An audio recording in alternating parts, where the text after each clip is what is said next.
if you don't want to teach, don't teach. Yeah. Quit.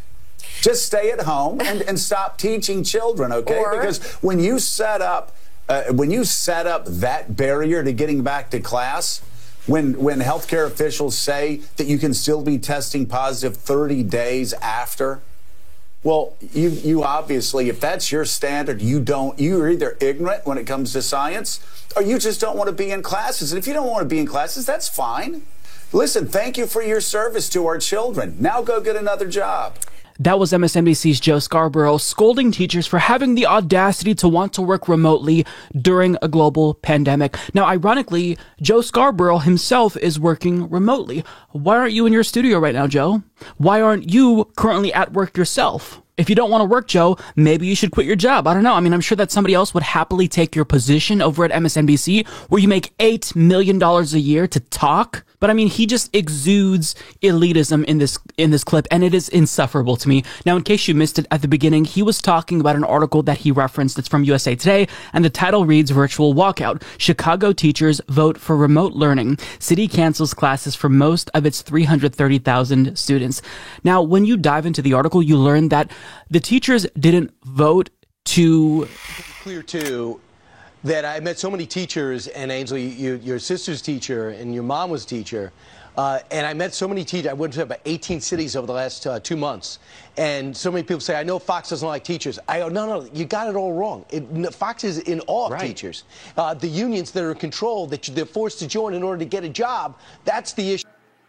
No, the issue is the unions that get them the good paying benefits. Fuck that. But guess what has changed? You know what it used to be? It used to be us on the couch. It used to be almost every Republican political leader, almost everyone, saying, go get the kids back in school. And the Democrats get in charge, and it's like, no, we need money to get schools ready and 6 feet apart. And then we get plexiglass in order to get...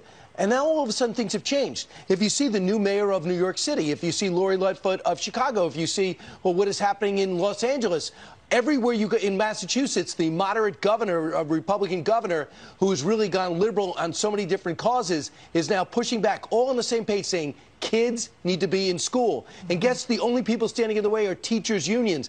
The kids need to be in school. The parents need to be teaching in school. The mayor's saying get into school. The governors are saying get into school. The president's saying get into school. Dr. Fauci said get to school. They're the only thing stopping. These kids are going to have their learning curve forever curtailed unless something happens quickly. And this should be our mantra from here on in. Let's not get caught up in the daily nuances of what doctor's in and what's out.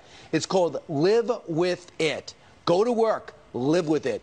Get on a train, get on a bus, get on a plane. How do we live with it? We can no longer hide from it. That's the 10-day to 5-day rule. It's called live with it, go to work. He says this as he broadcasts remotely. I don't know that he'd keep that same energy if he were the one that had to work with the public, or if he were the one that had to teach students. If he was putting himself at risk, I don't know that he would be as enthusiastic about getting back to normal despite the virus being in a third wave and more cases than ever before. Like, we're breaking world records.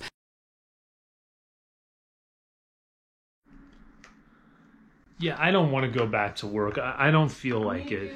Yeah, so I work in a hotel, right? And I can't exactly do that job remotely. And like at my job, there's, like I said, there's a lot of stress. So, and if you make one little mistake, management gets on you. Like one little mistake. Like the other day, I accidentally threw hot coffee in this lady's face. And they were all over me. Yeah, accidentally.